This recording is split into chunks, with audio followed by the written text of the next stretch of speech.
All right, in this video we're going to be taking a look at 3 diamonds. Could be beautifully used for diamond stud earrings.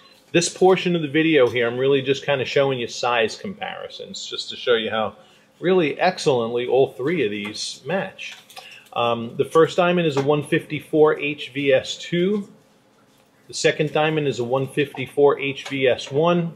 And the third diamond is a 159 HVS2. All of these share physical dimensions right in the neighborhood of just maybe a touch under 7.5 millimeters in the mid 7.4 millimeter range. All of them are picture perfect optics. They're all signature hearts and arrow cuts. Each one of these is cut to a level of precision that represents less than 1% of the diamonds on the globe.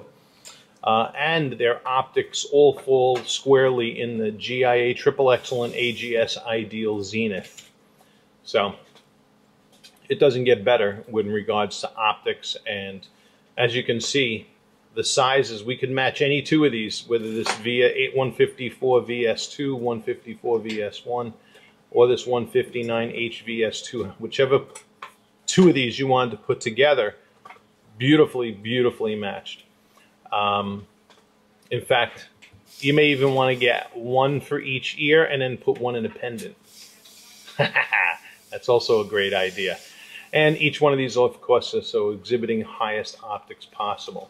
And what we're going to do now is we're going to look at these H colors, because the person we're shooting for is concerned that H might be too yellow. And as you can see here in the video, no yellow. We're looking in normal indoor diffused lighting, 5,000 degree Kelvin.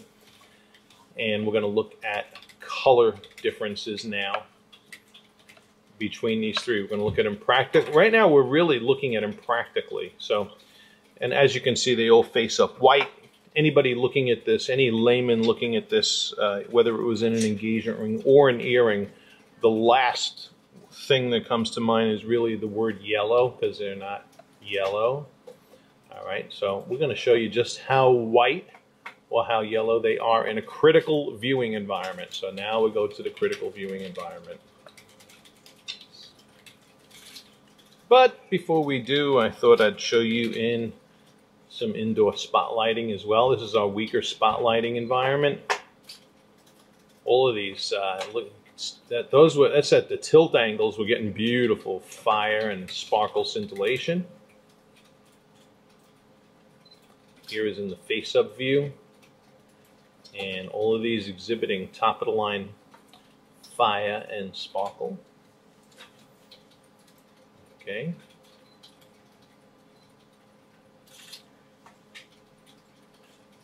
And now let's go and take a little more critical look at the color of these. All right. And now, even though you will never ever see the diamonds up against a flat white background like this, this is what H colors look like as they're being graded in the lab environment. Okay, this is once again GIA's official lighting for grading color under. And we're looking at these 3 H colors. The I have them in the same order, the HVS2 154, the 154 HVS1, and the 159 HVS2. As I'm looking at these 3 upside down against the flat white background, maybe I think these 2 here, the 2 154s, match slightly better. But quite honestly, face up in the ears, nobody's going to see the difference really. And for sake of comparison, I have here a G and also an F. So here is this diamond here, I'm putting on the screen now, is a G color.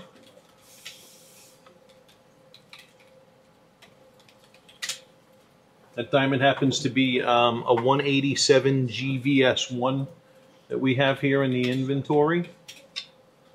And as you can see, as we look at the G next to the H's, there isn't what we would call an earth-shattering difference between them.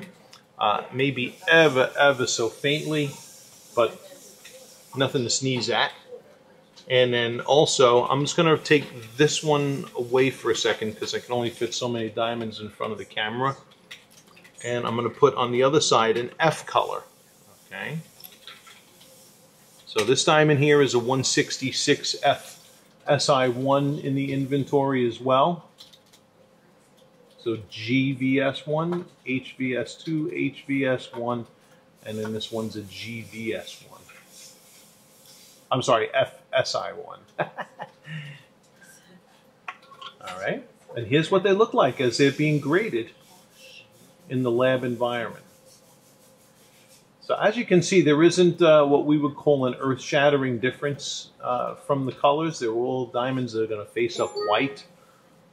And just for sake of comparison, while we're here in the critical environment, we're going to take these and we're going to turn them in the face-up position.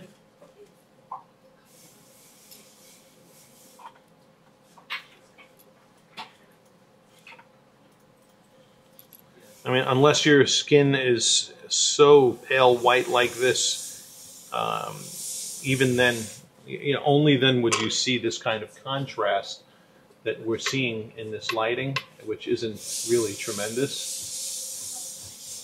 Okay, and when we're looking at diamonds in the face-up position, we can usually see body tone when we tilt the diamonds at an angle like this. And just to show you what I mean by that, I do happen to have here's an L color. Okay, this is an August vintage diamond, an August vintage round, and that's an L. And you can see that tone of color in that one, perhaps a little easier, although I gotta tell you, those diamonds face up pretty darn white too. The August vintages, because they're ideal. They have what we call ideal optics in the European cut. But there's where you can see that. You can see the golden body color in that August vintage. Okay. And just for fun, I'll show you what that looks like upside down too. Okay. You see how yellow that one is. Next to, here's the HVS1. All right, so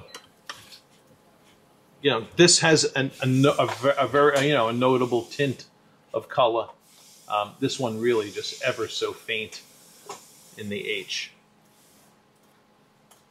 All right, so we got a chance to look at optics, size comparisons, as well as a practical and a critical analysis of color in these beautiful, rare hearts and arrow rounds.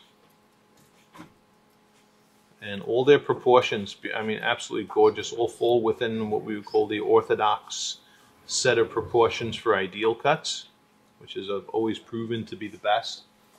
And that really concludes this clip here. Yeah, maybe, yeah, absolutely. Thank you for watching.